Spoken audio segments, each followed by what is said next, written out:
Chapitre 1. Le bâtiment sur le canal. La pluie tombait depuis l'aube, sans averse spectaculaire, mais d'une intensité constante, comme si elle avait décidé de s'installer pour la journée. Le long du canal Saint-Martin, l'eau s'assombrissait en un ruban terne, ponctué çà et là par le lent passage d'une péniche ou le frétillement nerveux des gouttes de pluie. Les platanes de la berge restaient immobiles, leurs feuilles humides s'accrochant aux branches comme si elles rechignaient à tomber.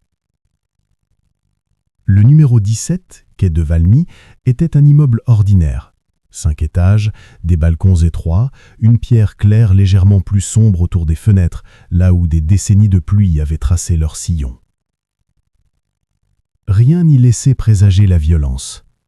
C'était le genre d'endroit devant lequel on passait chaque jour sans jamais y prêter attention.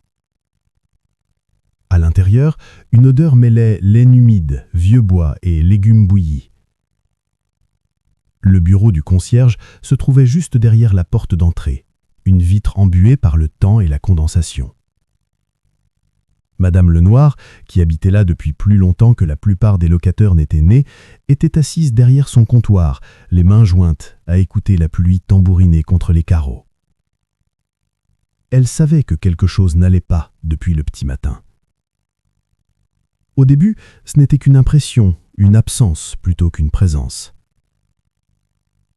Vers 7 heures, alors qu'elle entendait d'habitude les pas feutrés de M. Giraud descendant du 3e étage chercher son pain, il n'y avait rien, aucun craquement dans l'escalier.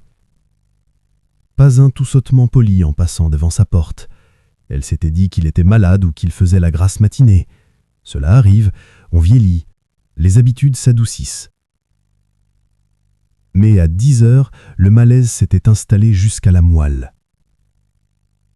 Monsieur Giraud n'était pas du genre à déroger à ses habitudes.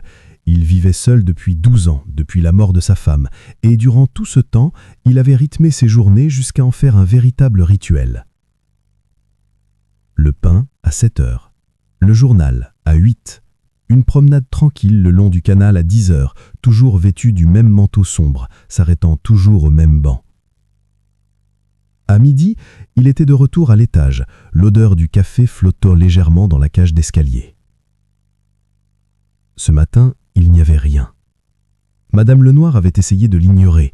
Elle astiqua le laiton des boîtes aux lettres, elle réarrangea une pile de vieux reçus qui n'en avaient pas besoin. À 11 heures, elle monta elle-même l'escalier, les genoux protestants comme toujours, et s'arrêta devant la porte du 3e étage à gauche.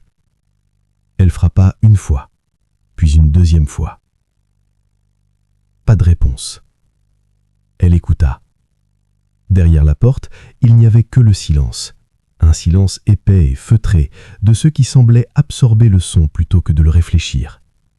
Elle redescendit et attendit encore 1 heure, se disant qu'elle était naïve. À 12h30, elle appela la police. En milieu d'après-midi, le bâtiment avait changé. La pluie continuait, mais à l'intérieur, il y avait maintenant du mouvement, les voix baissaient, les pas hésitants. 2 officiers en uniforme se tenaient près de l'escalier, leurs casquettes humides. Un homme en simple manteau, un policier du commissariat, parlait à voix basse à Madame Lenoir, qui se tordait les mains dans le tablier qu'elle n'avait pas pris la peine d'enlever. Les locataires avaient commencé à se rassembler en petits groupes incertains. Au 2e étage, une jeune femme aux yeux fatigués, à demi cachée derrière sa porte, observait l'escalier. Au 4e, un couple de personnes âgées chuchotait, s'interrompant à chaque bruit de pas résonnant en contrebas. Au rez-de-chaussée, l'odeur tenace d'oignons frits s'échappait de l'appartement des charpentiers, la vie domestique refusant de s'interrompre complètement. La porte de l'appartement de M. Giraud, maintenant, était ouverte. À l'intérieur, l'air était frais et légèrement métallique, mais personne n'osait prononcer le mot qui planait, gênant dans tous les esprits. Les rideaux étaient entr'ouverts, laissant filtrer une lumière grise et diffuse. Le mobilier était soigné, d'un style ancien. Sur une petite table près de la fenêtre, une tasse de café Croix restait intacte. Monsieur Giraud était allongé sur le sol, entre la table et le fauteuil. Il était entièrement habillé, ses chaussures aux pieds, son manteau soigneusement plié. Le dossier de la chaise comme s'il n'avait prévu de s'asseoir qu'un instant. Son visage était légèrement tourné vers la fenêtre, son expression calme, presque pensive. Aucun signe de lutte, aucun meuble renversé, aucune vitre brisée. Seule une fine ligne de sang foncé à sa tempe et l'immobilité indubitable d'un homme qui ne se relèverait plus. Les policiers avaient fait leur possible sans trop perturber les lieux. Ils avaient confirmé ce qui n'en nécessitait pas. Ils avaient bouclé l'appartement et entamé le travail lent et méthodique de poser des questions auxquelles personne ne savait encore répondre. Il était un peu plus de 4 heures lorsque l'inspecteur Maigret arriva. Il resta un instant devant le bâtiment, laissant la pluie ruisseler sur le bord de son chapeau, son épais manteau déjà humide aux épaules. Il ne se pressait pas. Il le faisait rarement. Le canal s'étendait devant lui, gris et imperturbable, et au-delà se dessinaient les contours flous des cafés et des boutiques qui poursuivaient leurs activités avec une indifférence obstinée. Il contempla la façade du numéro 17 sans exprimer la moindre émotion. Ordinaire, pensa-t-il. À l'intérieur, Madame Lenoir se redressa instinctivement en le voyant. Il y avait quelque chose dans la présence de l'inspecteur, solide, sans prétention, d'une attention discrète, qui semblait susciter des aveux avant même que les questions ne soient posées. « Inspecteur Maigret », dit-il simplement, en montrant son insigne avec une économie de geste maîtrisée. Elle hocha la tête comme si elle l'avait attendu depuis le début. Il ne monta pas immédiatement. Au lieu de cela, il resta dans le hall d'entrée, les mains dans les poches de son manteau, à l'écoute. L'immeuble semblait avoir sa propre voix. Le son étouffé d'une radio quelque part à l'étage, le cliquetis lointain de la vaisselle, la respiration douce et anxieuse de personnes attendant derrière des portes closes. « Parlez-moi de lui », dit Maigret, sans encore regarder Madame Lenoir. Elle cligna des yeux. « Monsieur Giraud ?»« Oui. » Elle hésita, cherchant les mots qui ne trahiraient pas le mort. Il était calme, très calme, poli. Il payait son loyer à temps, il n'a jamais causé de problème. Maigret hocha la tête, comme si cela confirmait quelque chose qu'il savait déjà. « Et aujourd'hui » demanda-t-il. Elle lui parla des pas disparus, de la routine immuable, du silence. Il écoutait sans interrompre, son regard se posant sur l'escalier, suivant du regard la rampe usaine, les rainures creusées par des générations de mains. Il imaginait l'immeuble s'éveillant ce matin-là, ignorant qu'un de ses rythmes s'était déjà arrêté. Il ne bougea pas après qu'elle eut fini. Les marches grinçaient sous son poids tandis qu'il montait lentement, une à une. Il s'arrêtait à chaque palier, observant les portes, les noms, les légères odeurs qui s'échappaient dans la partie commune. Au 3e étage, il s'immobilisa. L'appartement paraissait plus petit qu'il n'aurait dû être. Maigret se tenait juste à l'entrée, son chapeau toujours sur la tête, et laissa la pièce se calmer autour de lui. Il ne regarda pas immédiatement le corps. Son regard se porta plutôt sur la fenêtre, la table, le fauteuil. Il remarqua la tasse de café, la fine pellicule qui se formait à sa surface. Il constata l'absence de désordre, le soin avec lequel chaque chose avait été placée. C'était un homme qui attachait une grande importance à l'ordre. Il s'accroupit lentement près du corps, sans le toucher, se contentant d'observer. La blessure à la tempe était nette, presque discrète. Aucune trace de sang sur les murs, aucun signe d'un coup porté sous l'effet de la colère. « Ce n'était pas un combat », murmura-t-il, plus pour lui-même que pour quiconque. Derrière lui, un des officiers a déplacé son poids. Maigret se redressa et se tourna, ôtant enfin son chapeau. Son visage était large, son expression indifficible, mais son regard s'attardait que n'est qu'une intensité tranquille sur chaque détail. « Qui l'a vu vivant le plus longtemps ?» demanda-t-il. L'agent consulta ses notes. « On n'en est pas encore sûr. Il a été vu hier soir par le concierge. Après ça, rien de clair. » Maigret approcha de la fenêtre et regarda le canal. Les gens continuaient de marcher, parapluie incliné pour se protéger de la pluie, inconscients qu'au-dessus d'eux, une vie s'était éteinte dans le silence. Un homme ne disparaît pas simplement de sa propre routine, pensa-t-il. Quelqu'un était là. Quelqu'un avait partagé ce silence. Il sortit sa pipe, la remplit lentement et l'alluma, emplissant la petite pièce de l'odeur familière du tabac. La fumée s'élevait paresseusement vers le plafond, s'attardant comme à regret. « Ne brusquez pas les locataires, » dit-il calmement.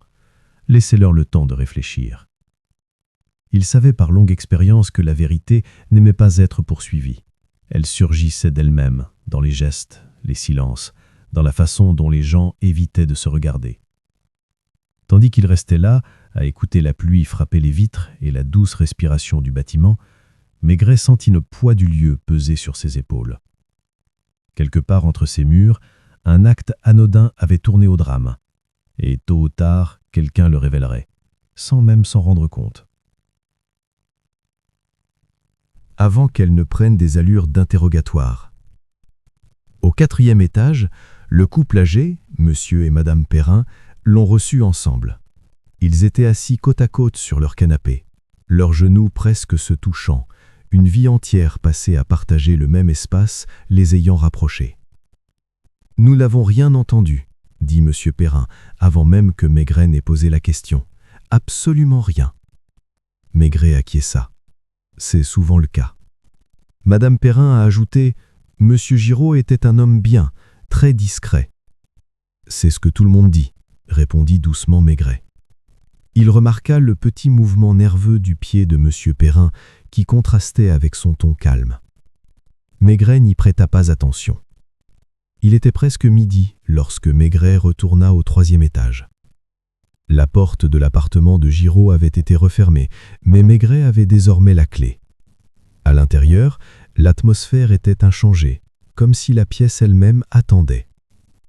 Il avançait lentement, examinant des détails qu'il avait négligés durant les premières heures, les bords usés du tapis, la légère marque du coussin du fauteuil, la pile de lettres soigneusement rangées sur le buffet. La plupart étaient des factures, des avis, rien d'intéressant. Une enveloppe, cependant, se distinguait des autres. Il n'y avait pas d'inscription. Maigret ne l'ouvrit pas aussitôt. Il la tint entre ses doigts, la pesant, sentant son contenu bouger légèrement. Une lettre, peut-être, ou quelque chose de plus petit. Il la remit à l'endroit où il l'avait trouvée. Il savait que les gens en disaient souvent plus par ce qu'ils laissaient intact que par ce qu'ils dissimulaient.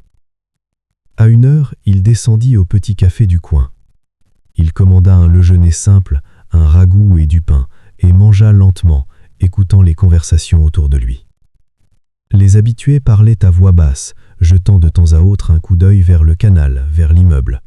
« Avez-vous entendu » murmura un homme. « Ils disent qu'il est tombé » répondit un autre. « Non » dit une 3e personne. « La police est sur place. Ce n'était pas un accident. » Maigret termina son repas et paya sans commentaire. De retour dans l'immeuble, il trouva madame Lenoir en train de polir à nouveau le comptoir. « Qui a rendu visite à monsieur Giraud » demanda-t-il soudain. Elle leva les yeux, surprise. « Que voulez-vous dire ? Amis, famille, n'importe qui. » Elle secoua la tête. Pas de famille. Des amis ? Peu nombreux. Il y avait un homme, parfois, pas souvent. Maigret s'appuya contre le mur, attendant. Un homme du 5e étage, poursuivit-elle à contre-cœur. Monsieur Bernard. Il parlait dans la cage d'escalier. Récemment ? Elle réfléchit un instant. La semaine dernière, je crois. Peut-être même 2 fois. Maigret la remercia et monta au 5e étage. Monsieur Bernard ouvrit sa porte après qu'on eut frappé une seconde fois. Il s'agissait d'un homme de grande taille, aux cheveux clairsemés et à la moustache soigneusement taillée. Son appartement était plus grand que les autres, rempli de livres et de meubles imposants. « Oui » dit-il d'un ton détaché. Maigret se présenta.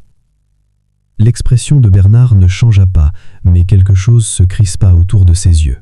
« Je suppose que cela concerne Giraud, » dit-il. « Oui. » « Nous étions des connaissances, » poursuivit Bernard. « Rien de plus. » Maigret s'assit sans y avoir été invité. « Quand l'avez-vous vu la dernière fois » demanda Maigret. « La semaine dernière, » répondit Bernard, brièvement. « À propos de quoi » Bernard hésita, puis haussa les épaules. Une broutille. Maigret attendit. Bernard soupira. « De l'argent, » admit-il. « Il me devait une petite somme. » « Combien ?»« Suffisamment pour être gênant. » Maigret acquiesça. Il avait entendu cela sous 1000 formes. L'argent ne tuait rarement de lui-même, mais il relâchait les chaînes. « Vous avez payé » demanda Maigret. « Non. » Demain, pensa-t-il, il commencerait à poser des questions auxquelles il serait difficile de répondre. Pour l'instant, il laissait parler le silence. Marchait d'un pas vif, sans se retourner, et traversa le pont en direction du boulevard. Maigret le suivait à distance, pas assez près pour être remarqué, mais suffisamment près pour l'observer. L'homme se déplaçait d'un pas décidé, ni pressé, ni détendu, déterminé. Il s'arrêta chez un buraliste, acheta des cigarettes, puis reprit son chemin, s'engageant dans une rue étroite bordée de bureaux et d'ateliers. Finalement, il entra dans une petite boutique de serrurier. Maigret ne le suivit pas à l'intérieur. Il attendit. Lorsque l'homme apparut, Maigret aperçut son visage. Monsieur Bernard. Maigret revint dans le bâtiment 1 heure plus tard. La porte de Bernard, au 5e étage, était fermée. Maigret frappa. Pas de réponse. Il attendit, puis frappa de nouveau. Toujours rien. Il n'a pas forcé la porte. Cela viendrait plus tard, si nécessaire. Il redescendit donc et se tint dans le hall d'entrée, les mains dans les poches, écoutant une fois de plus la respiration du bâtiment. Quelqu'un avait organisé une rencontre. Quelqu'un avait apporté une clé. Quelqu'un avait maintenu une routine suffisamment longtemps pour que son absence devienne perceptible. Maigret remonta l'escalier et s'arrêta cette fois au 4e étage. Il frappa à la porte des Perrin. « Oui » répondit M. Perrin, nerveux. « Monsieur Bernard » demanda Maigret. « Part-il souvent le matin » M. Perrin jeta un coup d'œil à sa femme. « Parfois. Est-ce qu'il est parti hier » Madame Perrin répondit avant que son mari ne puisse l'en empêcher. « Oui, vers 10 heures. » Maigret les remercia et continua à monter à l'étage. Au palier du 5e étage, il s'arrêta. La porte de Bernard restait close, mais Maigret n'avait pas besoin d'entrer. Il en avait assez appris pour la journée. Il retourna dans l'appartement de Giraud et se rassit dans le fauteuil. Un rendez-vous jeudi, une clé, une dette, un homme qui est passé discrètement et est reparti sans être remarqué. Maigret remplit sa pipe et laissa la fumée s'élever en volute. Les gens croyaient se dissimuler derrière des actions ordinaires. Ils comptaient sur leurs habitudes pour les protéger. Ils le savaient mieux que quiconque. La routine, une fois rompue, laisse des traces. Et cette marque, tôt ou tard, pointait toujours vers la vérité. Chapitre 4. Visage croisé. Le jour s'écoula vers le soir dans un calme trompeur. Le froid s'intensifia et le canal s'assombrit tôt, sa surface reflétant faiblement la lumière des lampadaires. Au numéro 17, les lumières apparurent une à une derrière les rideaux, chaque appartement se scellant pour la nuit. Maigret revint juste avant 7 heures. Il n'avait pas l'intention d'interroger qui que ce soit formellement ce soir-là. L'expérience lui avait appris que les gens se confiaient davantage lorsqu'ils pensaient que les regards indiscrets de la journée étaient clos. Le soir, les langues se déliaient. La fatigue atténuait la prudence. Madame Lenoir leva les yeux de son tricot lorsqu'il entra. « Ils sont tous rentrés à la maison », dit-elle doucement, comme si c'était quelque chose d'important. Maigret acquiesça. « C'est bien. » Il ôta son manteau et le suspendit soigneusement au porte-manteau près de la porte. Puis il resta immobile dans le hall d'entrée, laissant simplement le temps s'écouler.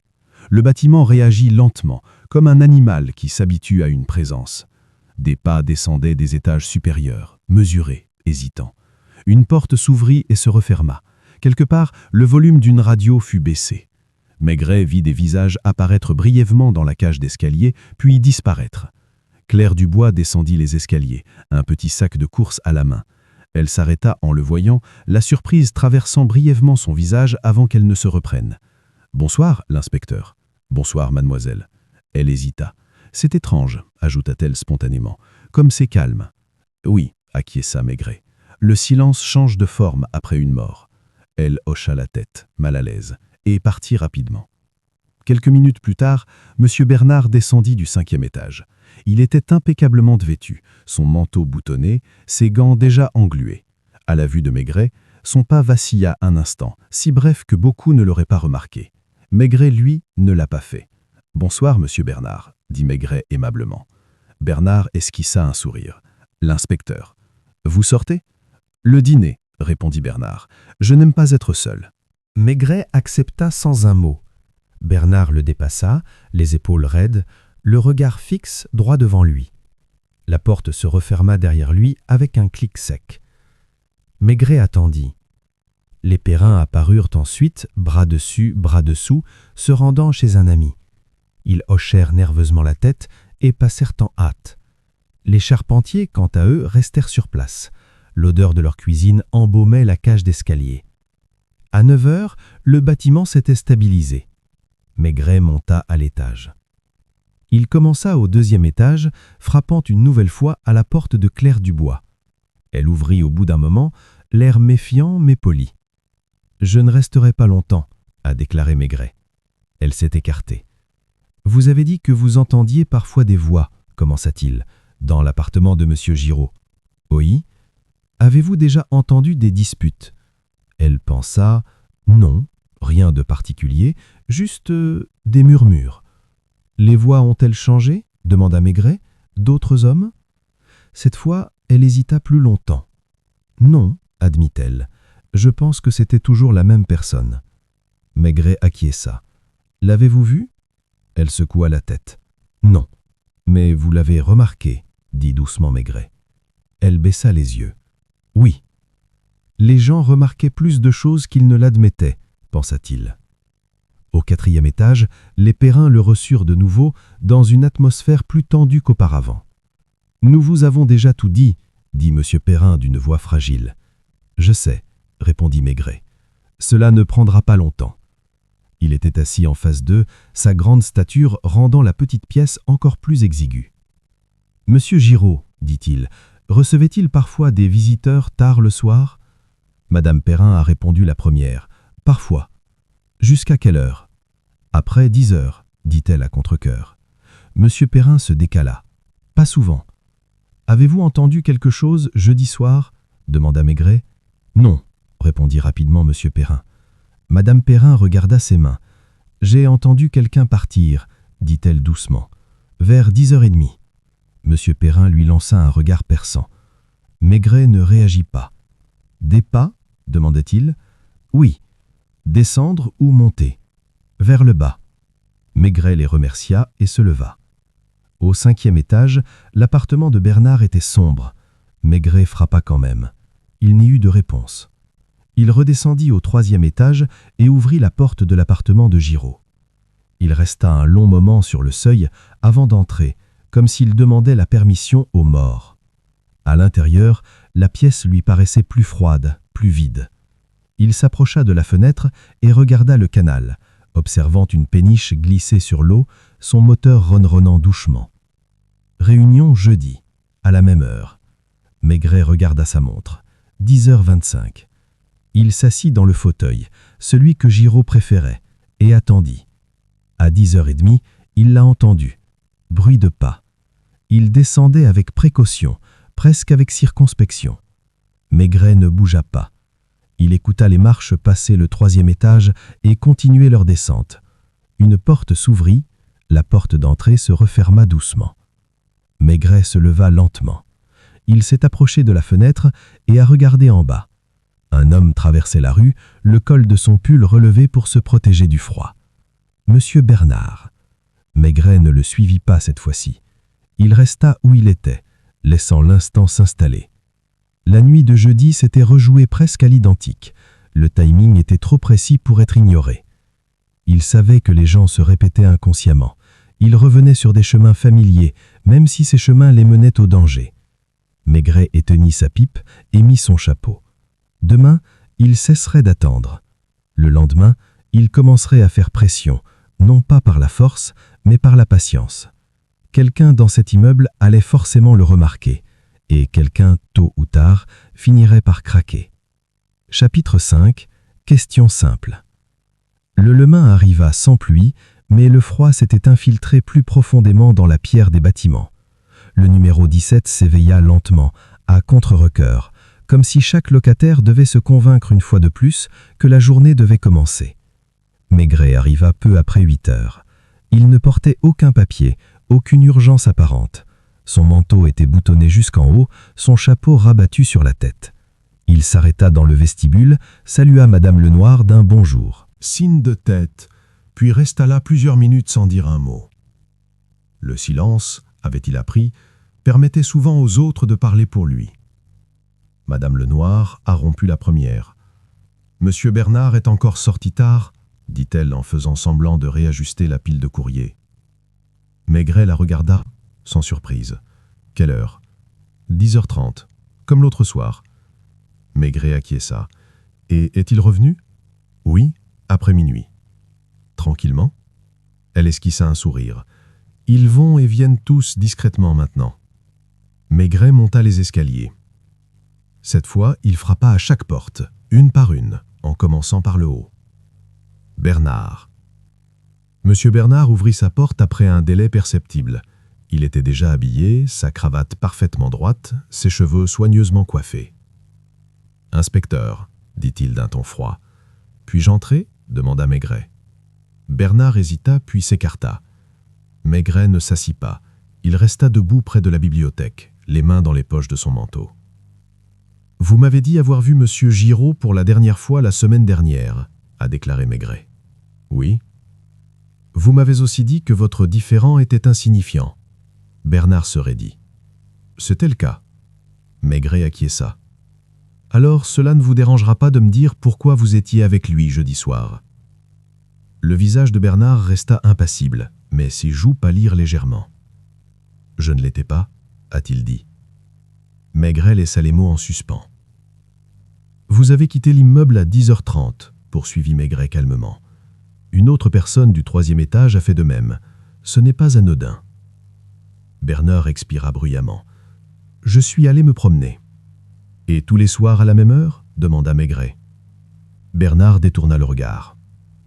Maigret le remercia et partit sans insister. Il retourna une fois de plus au canal et resta là à regarder l'eau s'assombrir à l'approche du soir. Bernard avait tout préparé avec soin.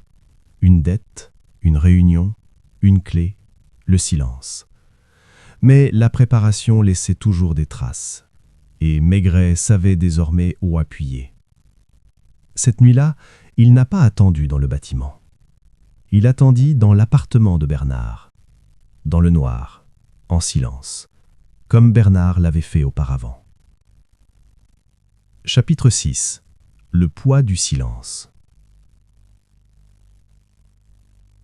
L'appartement de Bernard exhalait une légère odeur de cire à meubles et de tabac froid. Maigret avait éteint la lumière du couloir et laissé allumer la petite lampe près de la fenêtre, son abat-jour tourné de sorte que la pièce resta plongée dans la pénombre. Il était assis dans le fauteuil, en face de la porte, son manteau toujours sur les épaules, son chapeau posé sur les genoux. Il ne fumait pas. La fumée aurait trahi le temps qui passe. Ce soir, il fallait que le temps reste suspendu.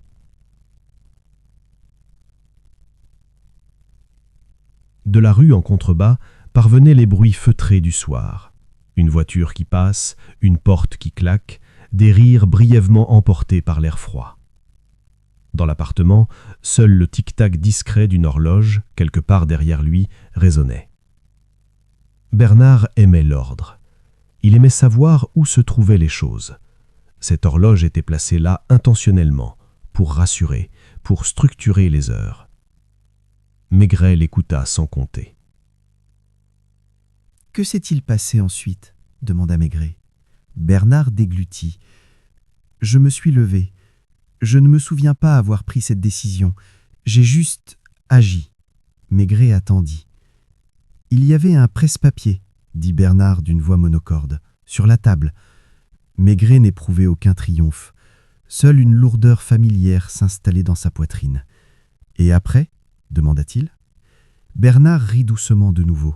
« Je me suis assis. J'ai fini mon verre. J'ai attendu de pouvoir partir sans être vu. » Maigret se leva lentement. « Tu viens avec moi, maintenant, » dit-il. Bernard acquiesça. Il n'offrait plus aucune résistance. Alors qu'ils quittaient l'appartement ensemble, Maigret s'arrêta sur le palier et regarda en bas de l'escalier. Des lumières clignotaient derrière les portes. Quelque part, quelqu'un écoutait. La vérité, une fois révélée, s'est répandue rapidement. Dehors, le canal reflétait les lampes en lignes brisées. Maigret posa brièvement la main sur l'épaule de Bernard, non pas pour le réconforter, mais pour le saluer. Au matin, le bâtiment recommencerait à respirer. Mais elle n'oublierait jamais, vraiment. Chapitre 7. Ce qui reste après. Le matin revint sur le canal, baigné d'une lumière ténue et incolore. La nuit avait lavé les rues, laissant les trottoirs sombres et légèrement réfléchissants. Le numéro 17 se dressait, immuable en apparence, bien que quelque chose en lui ait changé à jamais. Maigret arriva avant 8 heures. Bernard avait été emmené discrètement la nuit précédente. Pas de manotte dans la cage d'escalier, pas de cortège en uniforme. Maigret préférait cela. Les arrestations silencieuses laissaient moins de traces sur des lieux déjà suffisamment meurtris. Madame Lenoir attendait. Elle ne posa pas de questions. Elle n'en avait pas besoin. Elle avait entendu les pas dans l'ânier, la descente mesurée, la pause à la porte. Elle avait vu Maigret revenir plus tard, les épaules plus lourdes que lorsqu'il était monté. « Il a avoué » ?« Oui, » répondit Maigret. Elle hocha lentement la tête, comme si elle confirmait ce fait, qui rejoignait quelque chose qu'elle avait toujours su. « Je me doutais bien que ce serait lui. »« Pourquoi » demanda Maigret. Elle hésita. « Parce qu'il n'a jamais semblé à l'aise ici, pas comme les autres, comme s'il n'était que de passage. » Maigret assimila cela en silence. On percevait un malaise sans savoir comment le nommer. Il remonta les escaliers une fois de plus et s'arrêta au 3e étage. La porte de l'appartement était de nouveau ouverte, le seau brisé, la pièce baignée de lumière. Le corps avait disparu, mais l'absence, Maigret le savait, pouvait être plus audissante que la présence. Il se tenait sur le seuil et attendait. Claire Dubois s'approcha timidement depuis l'escalier en de bas. Elle s'arrêta en le voyant. « C'est fini, n'est-ce pas ?»« Oui. » Elle expira, un souffle qu'elle semblait retenir depuis des jours. « J'ai honte, dit-elle soudain. »« Pourquoi ?» demanda Maigret. « Pour avoir écouté, pour avoir regardé. » Maigret secoua la tête. C'est comme ça que les gens se protègent, en étant attentifs. Elle hocha la tête, les yeux humides. Il avait l'air si ordinaire. La plupart des hommes aussi, dit Maigret doucement. Au 4e étage, les Perrin l'invitèrent à entrer sans qu'il leur ait demandé. Ils s'assirent de nouveau ensemble, mais la tension entre eux s'était apaisée. « Nous avons entendu, » dit doucement Madame Perrin. « Oui. » Monsieur Perrin se frotta les mains. « C'est étrange. Je repense sans cesse à toutes les fois où nous nous sommes croisés dans l'escalier. » Maigret acquiesça. C'est souvent ce qui reste. À midi, les travaux de Maigret dans le bâtiment étaient terminés. Il rendit la clé de l'appartement de Giraud à Madame Lenoir et sortit. Le canal s'écoulait paresseusement, redevenu indifférent. Une péniche passa, son sillage s'étendant lentement, puis disparaissant. Maigret resta longtemps debout, les mains enfoncées dans les poches de son manteau. La confession de Bernard se répétait dans son esprit, non pas les mots, mais le ton. Le reliquat se mêlait à le regret. La culpabilité l'avait accablé comme un manteau trop grand, porté trop longtemps. Le crime n'avait pas été violent dans son essence. Il avait été silencieux, intime, né de frayeur et de l'insupportable pression d'être vu de trop près. Maigret alluma sa pipe. Les gens croyaient pouvoir dissimuler leurs pires instincts dans des actions ordinaires, lors de visites, de conversations, autour d'un café partagé. Ils comptaient sur l'habitude pour les protéger, sur la routine pour brouiller leurs intentions. Mais la routine, Maigret le savait, était précise. Elle observait tout. Il se détourna du canal et se dirigea vers le café du coin. La vie y reprendrait vite son cours. C'était toujours le cas. Un crime paralysait rarement le monde longtemps. En entrant, il fut enveloppé par la chaleur familière et l'odeur du café. Il prit sa table habituelle, commanda son déjeuner et attendit. Il y aurait des rapports à rédiger, des supérieurs à informer, il y en aurait toujours eu. Mais pour le moment, il s'accorda cette pause. Derrière lui, quelque part, quelqu'un rit. Dehors, une porte claqua. La ville reprit son souffle, son calme retrouvé. La vérité avait émergé, non par la force ou l'intelligence, mais par la patience, par l'écoute, par le poids silencieux de la faiblesse humaine. Maigret remua lentement son café. Demain, Un autre bâtiment, une autre routine, un autre silence à déchiffrer. Pour l'instant, celui-ci peut enfin se reposer.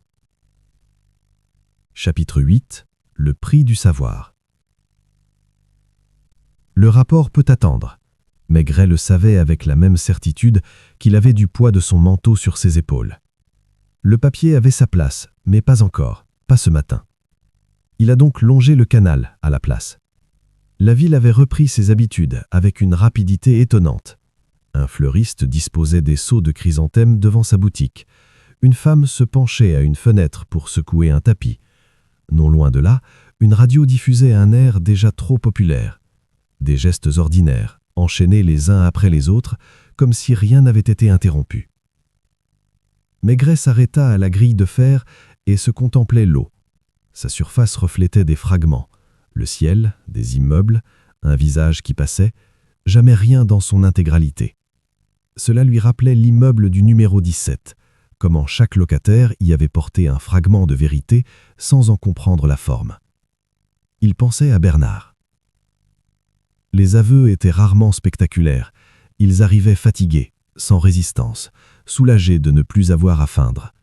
Celui de Bernard n'avait pas fait exception. Ce qui restait gravé dans la mémoire de Maigret, ce n'était pas l'acte lui-même, mais la longue préparation. Les visites, la clé, le choix du moment opportun. Les semaines, voire les mois, passés à se convaincre qu'on pouvait gérer le silence. Maigret savait que le silence n'était jamais vide.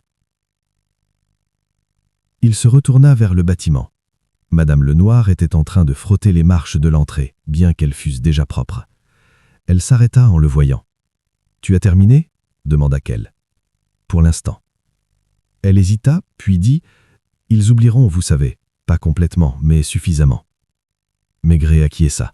« Oublier, c'est une forme de survie. » Elle regarda vers la cage d'escalier. « Et lui » demanda-t-elle doucement, « Monsieur Giraud. » « On se souviendra plus longtemps de lui, » a déclaré Maigret. « Il n'a pas cherché à disparaître. » À l'étage, les appartements s'ouvraient à nouveau. Une porte du 2e étage était grande ouverte, laissant entrer la lumière. Le 4e étage, la radio des Perrins fonctionnait à un volume normal, depuis des jours. Maigret monta lentement jusqu'au 3e étage. L'appartement était désormais vide, dépouillé de tout objet personnel. Seules subsistaient des traces, des taches plus claires sur les murs là où étaient accrochés les tableaux, un rectangle sur la moquette à l'emplacement du fauteuil. L'enveloppe anonyme était disparue, emportée comme pièce à conviction, son rôle accompli. Il se tenait au centre de la pièce et écoutait. Sans le corps, sans le ruban de police, l'appartement paraissait plus petit, moins important. Cela aussi faisait partie du prix à payer. Les vies se rétrécissaient brusquement une fois terminées. Maigret imaginait Giraud, assis dans son fauteuil, son café refroidissant, attendant un homme qu'il connaissait trop bien. Il se demandait, un instant, si Giraud avait saisi le danger que représentait son calme, s'il avait perçu dans cet échange anodin qu'il poussait Bernard à bout. Maigret le ne jugea pas pour cela. La vérité avait sa propre gravité. Certains ne pouvaient supporter d'être attirés ici. Il quitta l'appartement et descendit les escaliers. Claire Dubois s'approchait, son manteau sur le dos, son sac en bandoulière. Elle s'arrêta en le voyant. « Je retourne au travail », dit-elle, comme si elle annonçait quelque chose d'important. « C'est bien », répondit Maigret. Elle hésita. « Pensez-vous que cela aurait pu être évité ?» Maigret y réfléchit attentivement. « Peut-être, dit-il, mais la prévention exige que les gens se comprennent eux-mêmes, ce qui est rare. » Elle hocha la tête, absorbant l'information, puis continua à monter les escaliers. Dehors, Maigret se dirigea vers le café et s'installa à sa table habituelle. Il commanda un café et du pain, rien de plus. Il ne se pressait pas. Les affaires se terminaient, mais leurs ombres persistaient. Il les sentait s'installer en lui, non pas lourdement, mais de façon permanente. Chacune ajoutait une couche, une accumulation silencieuse de faiblesses humaines, de moments où des vies ordinaires pliaient sous la pression. Lorsque Maigret eut fini son café, il paya et se leva. Au coin du canal, il jeta un dernier regard vers celui-ci. L'eau avait de nouveau bougé, les reflets s'étaient réorganisés. Il ne restait plus aucune trace de ce dont elle avait été témoin quelques jours auparavant. Maigret se détourna et se dirigea vers son bureau. Un autre dossier s'ouvrirait, un autre bâtiment l'attendrait, un autre silence l'inviterait à entrer. Et il écoutait, patiemment, sans relâche, jusqu'à ce que la vérité se révèle de la manière la plus infime, la plus ordinaire. Chapitre 9. Le jeu de l'attente. Il faisait anormalement chaud dans le bureau du quai des Orfèvres cet après-midi-là. Les radiateurs sifflaient avec une insistance lasse, et l'air était imprégné d'une odeur de manteaux humides séchant lentement. Maigret était assis à son bureau, sans écrire, les mains nonchalamment croisées devant lui, sa pipe froide et éteinte. Il attendait. Non pas pour obtenir des aveux, il viendrait en temps voulu, mais pour les répercussions. Un crime s'achevait rarement par une arrestation. Il se poursuivait silencieusement, se propageant à travers les habitudes, les conversations, les petites décisions prises sans même s'en rendre compte. Dehors, par sa fenêtre, la Seine coulait paisiblement, indifférente, comme toujours. On a frappé à la porte. « Entrez !» L'inspecteur Lucas entra portant un mine dossier. La déclaration de Bernard est définitive, cohérente, aucune contradiction. Maigret acquiesça. Et les autres ? Ils ont repris leurs habitudes, presque, tous. Maigret leva les yeux. Surtout ? Lucas hésita. Claire Dubois est passée tout à l'heure. Elle a demandé si elle pouvait déménager. Bouger ? Répéta Maigret. Elle a dit qu'elle ne pouvait plus dormir là-bas. Maigret assimila cela. Lui avez-vous dit qu'elle n'avait pas besoin d'autorisation ? Oui. Lucas changea légèrement de position. Elle a également demandé si M. Giraud avait souffert. Maigret ne répondit pas immédiatement. Il prit sa pipe, la remplit soigneusement et l'alluma. La première volute de fumée s'éleva lentement, délibérément. « Non, dit-il. Dis-lui non. » Lucas hocha la tête et partit. Maigret resta longtemps à son bureau après que la porte se soit refermée. Il pensait à Claire Dubois, élangée, les yeux grands ouverts, à l'écoute de bruits qui n'existaient plus, à Madame Lenoir, astiquant des surfaces déjà impeccables, au Perrin, parlant plus doucement qu'auparavant. C'était la période d'attente, celle dont personne ne parlait. Il se leva et enfila son manteau. De retour quai de Valmy, l'immeuble l'accueillit dans un silence familier. Il était tard dans l'après-midi. La lumière filtrait à travers les fenêtres de la cage d'escalier, soulevant des poussières en suspension. Madame Lenoir leva les yeux, surprise. « Inspecteur ?»« Je ne resterai pas, » dit Maigret. « Je voulais voir. » Elle comprit sans explication. Au deuxième étage, la porte de l'appartement de Claire était ouverte. À l'intérieur, des cartons étaient empilés contre le mur. Elle se tenait au milieu de la pièce, tenant une photo encadrée sans savoir où la poser. « Vous partez ?» remarqua Maigret. « Oui, dit-elle, pendant un certain temps. C'est logique. » Elle l'observa. « Vous restez parfois ?» Maigret y réfléchit. « Je reste juste assez longtemps. » Au quatrième étage, les Perrins se disputaient à voix basse, pour une broutille, quelque chose qui n'aurait aucune importance auparavant. Maigret n'intervint pas, la tension avait besoin de se déverser. Au cinquième étage, l'appartement de Bernard était scellé. Le silence y était plus pesant qu'auparavant, il n'était plus animé par la routine, seulement par l'absence. Maigret descendit lentement les escaliers. Dehors, le canal reflétait la lumière du soir, douce et bienveillante. Un enfant riait non loin de là, un chien aboyait. Vie adaptée. Maigret resta un instant immobile, puis se détourna. L'attente était terminée pour lui. Pour les autres, ce n'était que le début. Chapitre 10. La faiblesse humaine. Le temps a changé du jour au lendemain. Un vent du nord, vif et impatient, s'abattit sur le canal, le dépouillant de sa quiétude. Au matin, l'eau s'agita de nouveau, se fendant en mouvements rapides et irréguliers qui captaient et dispersaient la lumière. Les gens accélérèrent le pas, la tête baissée, les manteaux serrés contre eux, comme si l'air lui-même était une accusation. Maigret remarquait ces choses sans même s'en rendre compte. Il les remarquait toujours. Il avait appris que le temps avait un impact bien plus certain sur les gens que n'importe quel questionnement. Il est retourné au quai de Valmy avant midi. Non pas parce qu'il y avait encore des éléments à examiner, officiellement, l'affaire était close, mais parce que les vérités inachevées avaient la fâcheuse tendance à le rattraper. Les aveux de Bernard expliquaient comment. Ce qui persistait, c'était le pourquoi, qui ne s'intégrait jamais facilement dans les rapports. Madame Lenoir le salua avec un sourire fatigué. « Il se parle à nouveau », a-t-elle dit. « À propos de quoi ?» demanda Maigret. « À propos de tout », répondit-elle. « À propos de l'argent, à propos des voisins, à propos de choses qu'ils avaient peur de dire auparavant. » Maigret acquiesça. La peur, une fois libérée, ne reprenait pas facilement sa forme initiale. Au 3e étage, des ouvriers prenaient déjà les mesures de l'appartement. Le propriétaire voulait qu'il soit repeint rapidement. De nouveaux locataires allaient arriver. Ils arrivaient toujours. Maigret observait depuis le palier l'un des hommes qui traçait des lignes au crayon sur le mur, effaçant les dernières traces d'une vie. Il est passé à autre chose. Les Perrin l'invitèrent de nouveau à entrer, presque avec empressement cette fois.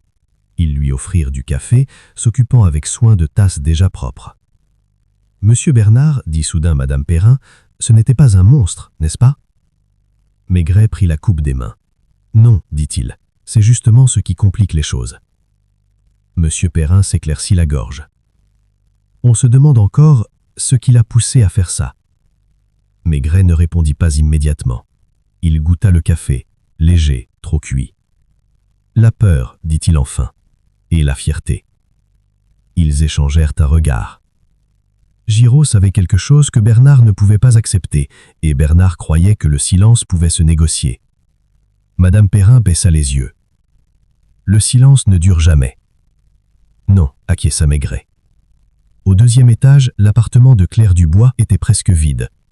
Il ne restait qu'un matelas par terre et une chaise près de la fenêtre. Elle était en train de coller une étiquette sur un carton quand Maigret frappa.